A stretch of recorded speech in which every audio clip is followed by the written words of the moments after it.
నమస్కారం, welcome to reflection news. Content నచ్చితే like, share, subscribe చేయండి. ఇంకా బాగా నచ్చితే పే చేసుకుని మాత్రం అస్సలు మర్చిపోవద్దు. మీరు పంపే రూపాయి అయినా కూడా నాకు అది చాలా చాలా చాలా ఇంపార్టెంట్ అండ్ చాలా పెద్దది. అసలు దర్గాలు అంటే ఏంటి? దర్గాలో ఉండేది ఎవరు? దర్గాలో ఉండేది హజ్రతులు. అంటే కనీసం 100 మంది హిందువులను చంపేస్తే వాడికి ఇచ్చే బిరుదు హజ్రత్. ఇది తెలియకుండా మనం దర్గాలకు పోయి దండాలు పెట్టేస్తున్నాం. మన దేశంలో ముస్లింల పాలనలో ఉన్న సమయంలో ఎవరైనా ముస్లిం సైనికుడు కానీ సైనికాధికారి కానీ హిందువులను కనీసం 100 మందిని పైచిలుకు హత్యలు చేసి ఉంటే వాడిని హజ్రత్ బిరుదుతో సత్కరించి వాడిని ఆ ఏరియాకు పెద్దగా నియమించేవాళ్ళు.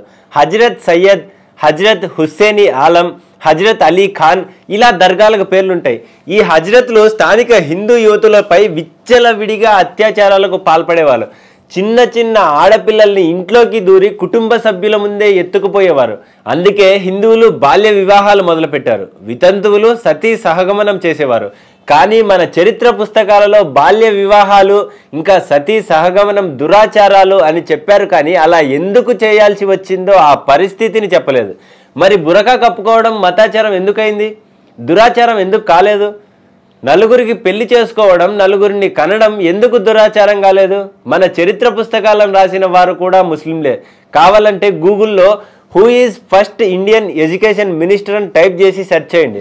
మౌలానా అబుల్ కలాం ఆజాద్ అనే ముస్లిం పేరు వస్తుంది. ఆయన మక్కాలో పుట్టారు, మదర్సాలో చదువుకున్నారు. ఆయన 10 సంవత్సరాల 160 రోజులు భారతదేశ విద్యాశాఖ మంత్రిగా పనిచేశారు. ఇది కూడా గూగుల్లో సెర్చ్ చేసుకోవచ్చు. భారతదేశానికి స్వాతంత్రం వచ్చిన తర్వాత ఈ దేశానికి మంత్రులుగా పనిచేసిన వాళ్ళంతా బ్రిటిష్ వారు గొప్పవారు అని రాశారు తప్ప అసలు సిసలైన భారతీయ సంస్కృతి చరిత్రను భారతీయ రాజుల గురించి దాచిపెట్టి మన సనాతన నాగరికతను గొప్పతనాన్ని మనకు తెలియకుండా చేశారు.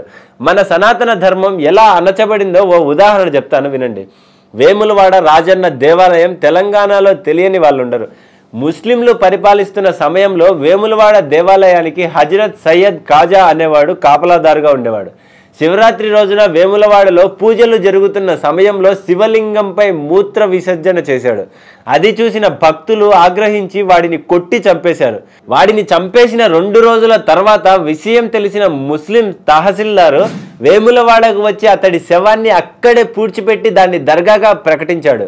వేములవాడకు వచ్చిన వాళ్ళు ఎవరైనా సరే ముందు దర్గాను దర్శించిన తర్వాతే మీ దేవుడి దర్శనానికి వెళ్ళాలని శాసనం చేసి వెళ్ళాడు. ఇప్పటికీ మనం అలాగే చేస్తున్నాం. దర్గాలకు వెళ్ళటం అనేది మన రక్తంలోకి ఎక్కించబడింది. కానీ దర్గాల అసలు చరిత్రను మనకు చెప్పే వాళ్ళే లేకుండా చేశారు మనల్ని పాలించిన వాళ్ళు. ఇకనైనా దర్గాలకు వెళ్ళటం మానండి. హిందువులను చంపిన ముస్లింల శవాలకు దండాలు పెట్టడం ఆపండి. నిజం తెలుసుకోండి, నిజమైన హిందువులా జీవించండి. జై హింద్, జై భారత్.